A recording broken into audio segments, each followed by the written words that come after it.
Hi friends, welcome to Ramya Telugu bytes. Railway recruitment board నుండి RPF railway protection force notification అనేది వచ్చింది. ఈ RPF notification సంబంధించి డీటెయిల్స్ అనేది క్లియర్గా చూసుకుందాం. ఎప్పుడు అప్లికేషన్ అనేది ఎప్పుడు ఓపెన్ అవుతుంది, ఎప్పుడు క్లోజ్ అవుతుంది, దీనికి సంబంధించి ఎడ్యుకేషన్ క్వాలిఫికేషన్ ఏంటి, శాలరీ ఎలా ఉంటుంది, ఎన్ని పోస్టులు వేకెన్సీస్ ఉన్నాయి, అవన్నీ ఈ నోటిఫికేషన్లో చూసుకుందాం. ఈ ఆర్పిఎఫ్ నోటిఫికేషన్ అనేది రైల్వే రిక్రూట్మెంట్ బోర్డు అనేది కండక్ట్ చేస్తుంది. ఇందులో 2 కేటగిరీస్ కింద ఇచ్చాడు. నేమ్ ఆఫ్ ది పోస్ట్ అనేది సబ్ ఇన్స్పెక్టర్ ఇచ్చాడు, కానిస్టేబుల్ ఇచ్చాడు. ఈ అప్లికేషన్ అనేది ఏప్రిల్ 15, 2024 ఓపెన్ అవుతుంది. అలాగే అప్లికేషన్ క్లోజింగ్ డేట్ వచ్చి మే 14 వరకు ఉంది, అంటే 1 మంత్ ఉన్నట్టు. వేకెన్సీస్ చూసుకుంటే సబ్ ఇన్స్పెక్టర్ అనేవి 452 వేకెన్సీస్ ఉన్నాయి. ఏజ్ అనేది 20 సంవత్సరాల నుండి 28 సంవత్సరాల వరకు. సబ్ ఇన్స్పెక్టర్ క్వాలిఫికేషన్ చూసుకుంటే graduate from a recognized university, అంటే డిగ్రీ అనేది కంపల్సరీ ఉండాలి. Either degree or BE BTech, అంటే ఎనీ డిగ్రీ వస్తుంది.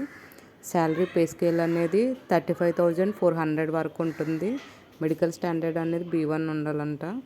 అలాగే కానిస్టేబుల్ చూసుకుంటే పే లెవెల్ అనేది 3rd గ్రేడ్లో ఉంటుంది. ఎడ్యుకేషన్ క్వాలిఫికేషన్ అనేది 10th క్లాస్ సరిపోతుంది ఈ కానిస్టేబుల్ పోస్టులకి.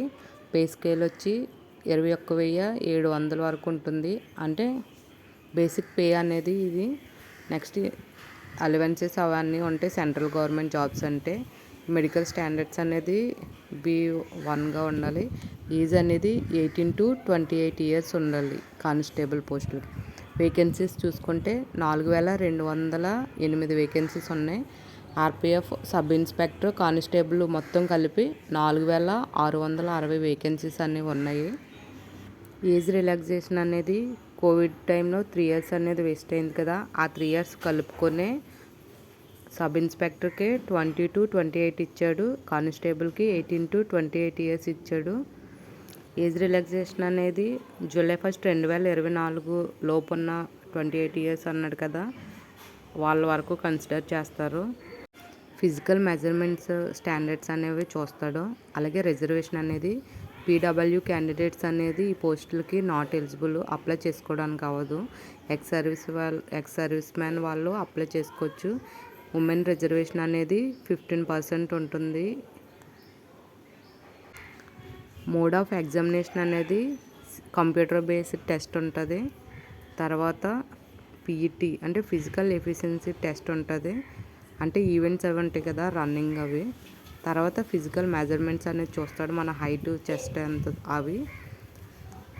ఎగ్జామినేషన్ ఫీజు అనేది ఫర్ ఆల్ క్యాండిడేట్స్ 500 ఫీ అనేది ఉంటుంది. SC ST ex service men, female, EBC అంటే మైనారిటీస్, ఎకనామికల్లీ బ్యాక్వర్డ్ క్లాసెస్ వీళ్ళకి ఫీ అనేది 250 ఉంటుంది.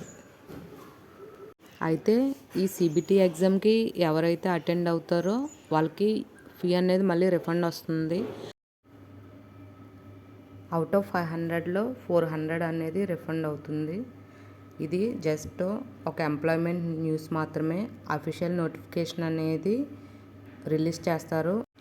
అప్పుడు దీనికి సంబంధించి హైట్ ఎంత ఉండాలి, రన్నింగ్ అనేది ఎంత వేయాలి, ఫిజికల్ ఫిట్నెస్ ఎలా ఉండాలి అన్ని డీటెయిల్స్ అన్నీ మెన్షన్ చేస్తారు. ఏ జోన్లో ఎన్ని వేకెన్సీస్ ఉన్నాయో క్లియర్ నోటిఫికేషన్ అనేది కొన్ని రోజుల్లో రిలీజ్ చేస్తాడు. జస్ట్ ఇది ఒక ఎంప్లాయ్మెంట్ న్యూస్ కింద రిలీజ్ చేశాడు.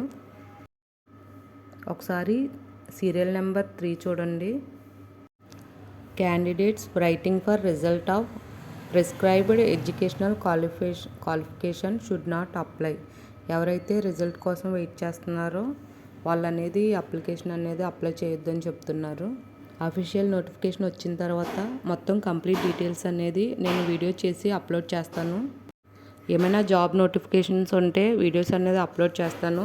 ఆల్రెడీ మన ఛానల్లో గ్రూప్ 2 సంబంధించి హిస్టరీ ఇంకా చాలా సబ్జెక్ట్స్ అనేది కొన్ని వీడియోస్ అప్లోడ్ చేశాను. చాప్టర్ వైజ్ MCQs అనేది మీకు ఏ ఎగ్జామ్కైనా యూజ్ అవుతుంది.